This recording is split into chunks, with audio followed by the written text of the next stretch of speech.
What's the meaning of cayman?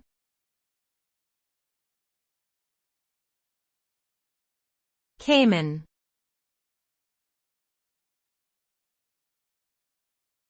Cayman.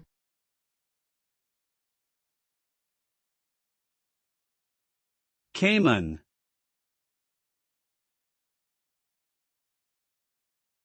Cayman.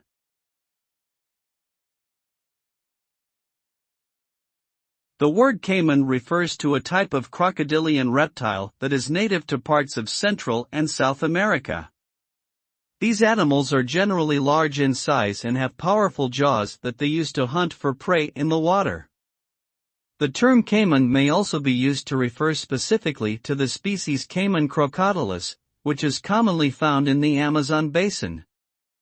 In general, caymans play an important role in their ecosystems as top predators, helping to maintain balance within their food chains and contributing to the health of their habitats.